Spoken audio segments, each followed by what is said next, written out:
This is Investment Perspectives with Brad Kimes. Daily live streaming interactive. Featuring Mrs. Backup. Subscribe, hit the notification, smash the likes. Now, here's Backup Brad Kimes. Come on in. Welcome back to Investment Perspectives, everybody. I wanted to make a quick video. We're going to talk about a couple things because the news is pretty wide this morning. But one of the things I want to remind everybody is something that means a lot to me here on this channel is market infrastructure. And we're going to talk about that, and then we're going to narrow down and really pinpoint and get to SBI and the new digital dollar standard. Wow. Yeah, pretty exciting stuff. All right, let's start right here. Shout out to Roger Ver. If you want to reach the moon, you must build the infrastructure to get there. No truer words have been spoken about this space.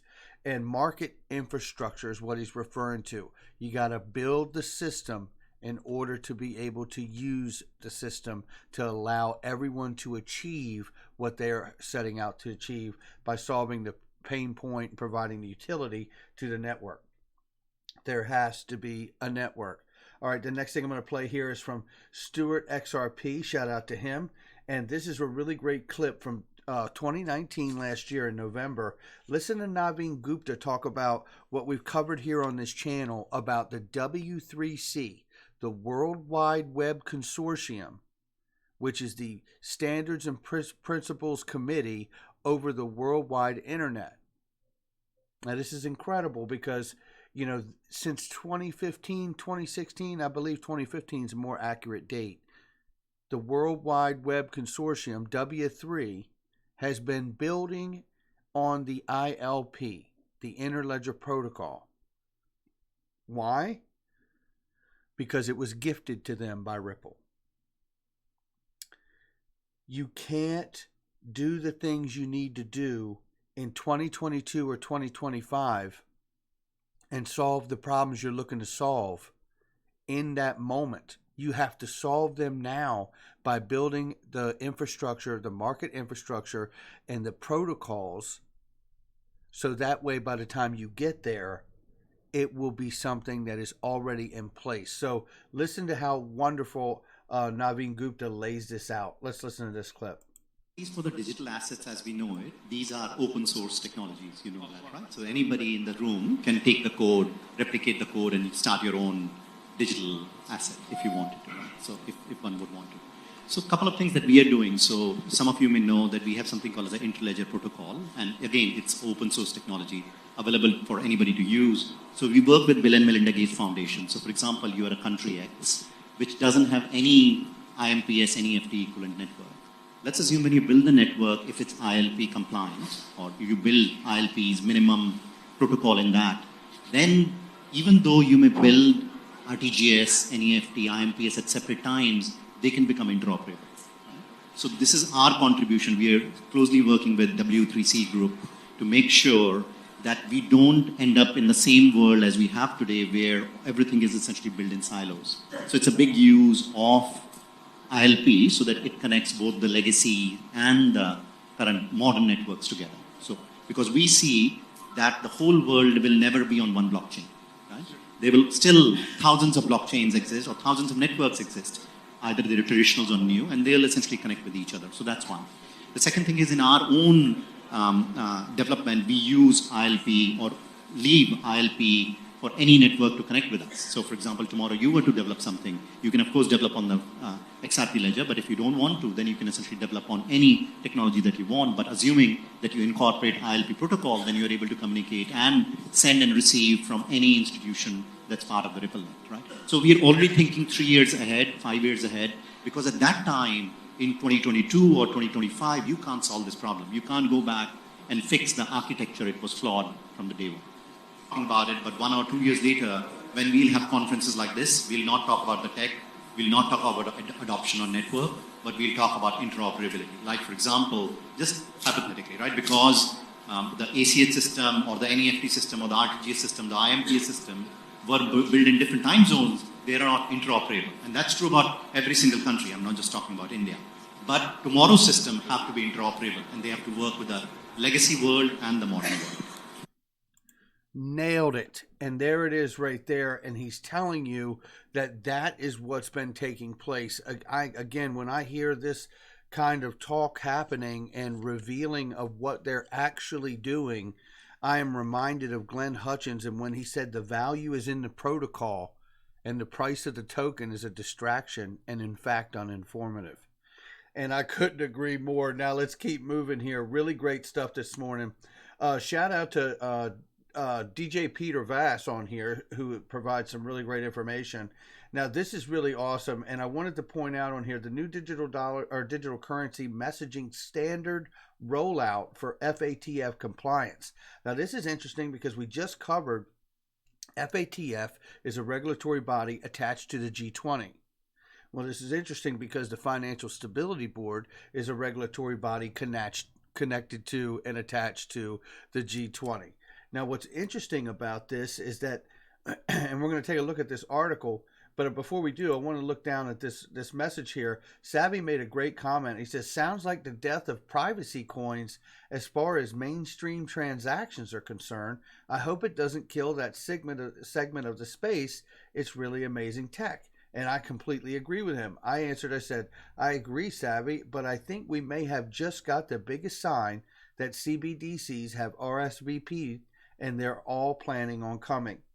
The quickest way to give crypto space validation is to make central bank digital currencies the on and off ramps. It's for us and the children, of course. Great comment, Savvy, and I really do agree with him on that. And great article here. Let's take a look and drill down on this article because it's not very long, but it tells us what we need to know. A new messaging standard developed by digital currency firms has been published in the latest industry response to anti-money laundering requirements. Now, we know that by June, the AML requirements, KYC, travel rule, CFT, is expected by the FATF guidelines to be adhered to by June across the planet by all exchanges. The standard dubbed IVSM 101 was developed to respond to the so-called travel rule instigated by the global regulatory body, the FATF.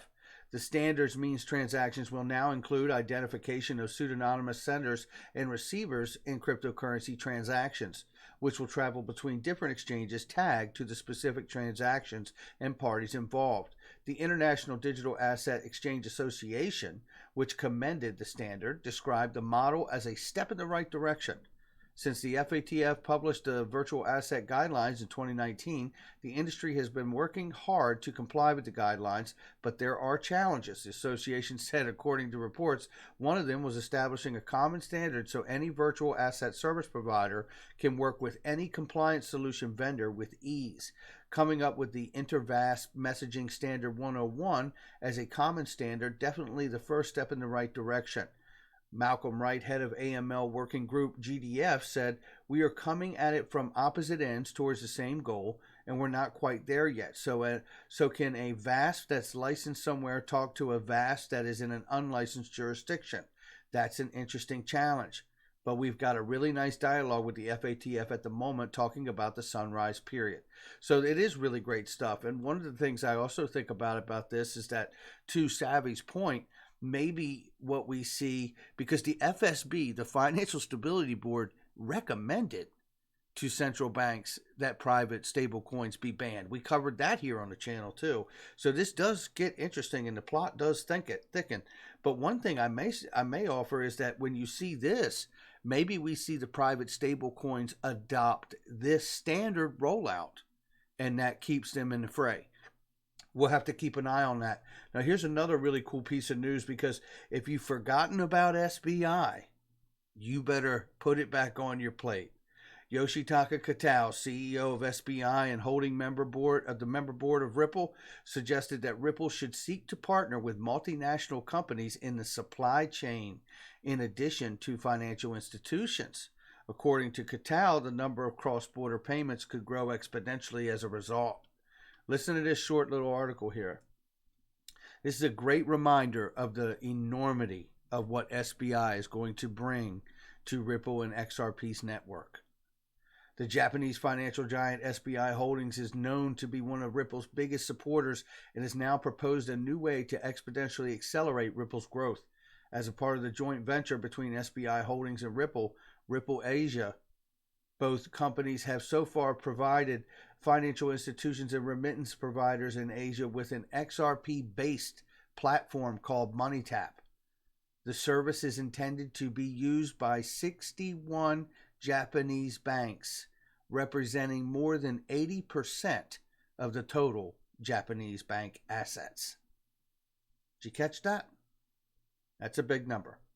During an SBI conference call, Yoshitaka Kitao, CEO of SBI, now suggested that Ripple should not only aim to partner with financial institutions, instead he suggested Ripple could also drive other multinational companies in the supply chain with its technology. With regard to the pandemic, Kitao, who said also had been a board member of Ripple since 2019, stated that his lawyers will attend the next board meeting of Ripple.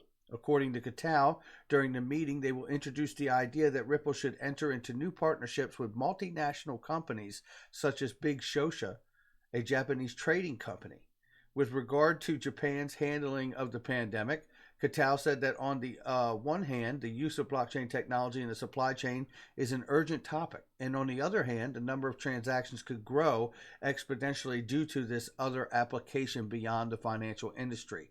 He's talking about the Jevons Paradox, where you can have something that's brought into an industry, and when it's implemented, that standardization, that efficiency that's brought in because of blockchain, just like the shipping industry.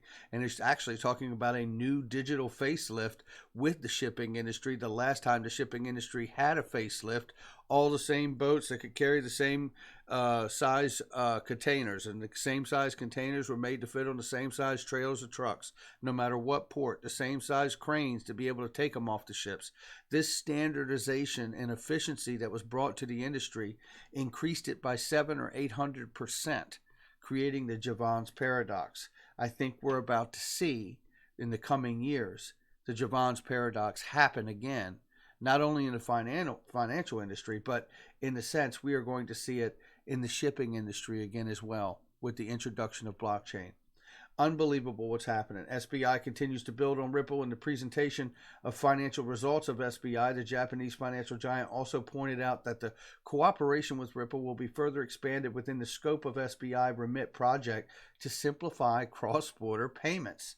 This gets exciting too, because I'm expecting to see like Codius and smart contracts, which is like amazing, you know, for this extra application or an expansion of applications here. Maybe it's still too early for it, but I don't know. It seems like that. It seems like that real big. It can make a real big impact in this new exploration here. Beginning the provision of international wire transfer service by SBI Remit to provide the highly convenient international wire transfer service using Ripple, distributed ledger technology for foreign residents in the prefecture. And the prefecture is basically in the border, right, in the government-controlled border area of a country. So like state borders, or you could even look at it as like county borders. You know what I mean? Just think of it as like borders or region when they use prefecture. So, all right. So, however, in 2019, SBI Holdings also entered into a partnership with Ripple's competitor R3 Corda. Listen to this. The financial services giant and R3 blockchain consortium have formed a joint venture to promote the adoption of R3's Corda platform in Japan and beyond. In this regard, the financial results presentation stated that SBI well positioned to become the de facto next generation standard through the two collaborations with R3 Corda and Ripple. Now, this is incredible because if you remember, Yoshitaka Kitao is a investor in R3 and owner in R3 as well as in Ripple. So he is coming at it from both angles here. This is what I'd like to see. You know, when we talk about the market infrastructure and fundamentals, and here is a nice reminder of some fundamentals about Ripple, Yoshitaka Kitao, SBI, the 61 bank consortium, and which is 80% of the total Japanese bank assets. And the enormity of what is actually being built, the market infrastructure. Hey, do I want them to use it already? You better believe I do. I'm sure you do too. But one thing's for sure, I love knowing that I know this information. and I can make a sound decision based on this kind of information. And I hope you are as well. All right, guys, that's going to do it for me. Hit the like and subscribe. If you like the content, please share it on your social media platform. And don't forget, we'll see you at 12 p.m. today, Eastern Time, right here on Investment Perspectives.